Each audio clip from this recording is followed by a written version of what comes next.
Are you tired of wondering where your money disappears every month? Do you feel like your salary comes in, and before the month even ends, it's gone? If yes, then this video is exactly what you need today. We were going to break down the simplest yet most powerful ways to track your expenses and create a budget that actually works. By the end of this video, you won. T, just know where your money is going. You. L, have a system to save more, spend wisely, and finally feel in control of your finances without living like a monk. Let's begin with why expense tracking is so important. Most people assume budgeting is all about restrictions and sacrifices, but the truth is, it's about clarity and control. When you start recording every rupee or every dollar you spend, you'll begin to notice the hidden leaks in your wallet.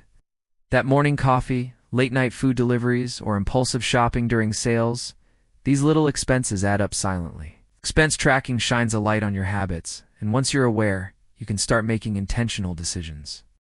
Financial awareness is the first step toward financial freedom. Now, let's talk about how to track your expenses effectively. The method you choose depends on your comfort level. If you like things simple, a pen and notebook can work wonders. Write down every expense and total it at the end of the day or week. But if you're more into tech, there are fantastic free apps like Mint Wine. You need a budget, and a good budget, that not only record expenses automatically, but also give you clear graphs, spending breakdowns, and even alerts when you overspend. Many banks now have built-in expense trackers, so check your banking app. Might already have a free tool at your fingertips. But tracking is just the start. What you do with that data is what matters. Once you have a full record of your spending, the next step is creating a realistic budget. A popular method is the 50-30-20 rule. 50% of your income for needs like rent, bills, and groceries. 30% for wants like eating out or hobbies. 20% for savings or paying off debt. But don't treat this as a rigid formula or lifestyle. Income and goals might require adjustments. Maybe you want to save 30% and spend only 20% on wants. That's totally fine. Your budget should be personal and flexible, not stressful. Here's something most people overlook: the emergency fund. Life is unpredictable. One car repair, one hospital visit, or one job delay can wipe out your savings if you're unprepared. Financial experts recommend saving at least 3 to 6 months' worth of expenses in a separate account. Even if you start with a small amount, the peace of mind it brings is priceless. Think of it as your financial safety net. Another big mistake people make is setting a budget and then forgetting about it. Budgeting is not a one-time task, it's a living plan. Every week, or at least once a month, sit down for 10 minutes and review. Did you stay on track? Did you overspend on eating out? Maybe you spent less on entertainment than expected. Could that extra money go into savings? Regular reviews help you stay aware and make better decisions in the future. And here's a powerful habit: pay yourself first. Instead of saving whatever is left at the end of the month, flip the script.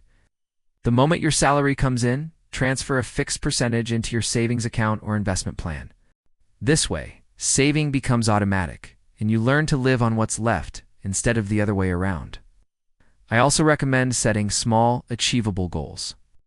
For example, instead of saying, "I want to save a lot this year," aim for, "I will save $500 in the next 3 months," or "I will cut my online shopping budget by 20%.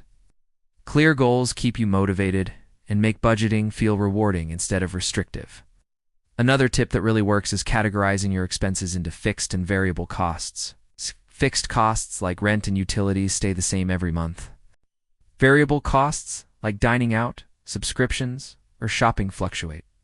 By identifying variable costs, you'll see where you have room to cut back without affecting your essentials. If you struggle with impulse spending, try the 24-hour rule. When you feel like buying something unnecessary, wait for 24 hours. Most of the time, you'll realize you don't actually need it. This small trick can save you a surprising amount over time. Lastly, remember this: budgeting is about freedom, not restriction. When you plan your expenses, you can actually spend guilt-free on the things you love because you've already taken care of savings, bills, and responsibilities. It's about spending smarter, not harder. So start today. Track your expenses, create a realistic budget, review it regularly, set small goals, and build that emergency fund. If you follow these steps, in just a few months, you'll feel more confident, less stressed, and way more in control of your money. If you found these tips helpful, don't forget to like this video, subscribe for more personal finance strategies, and share it with friends who want to master their money. Together, we can build a financially secure future, one expense at a time.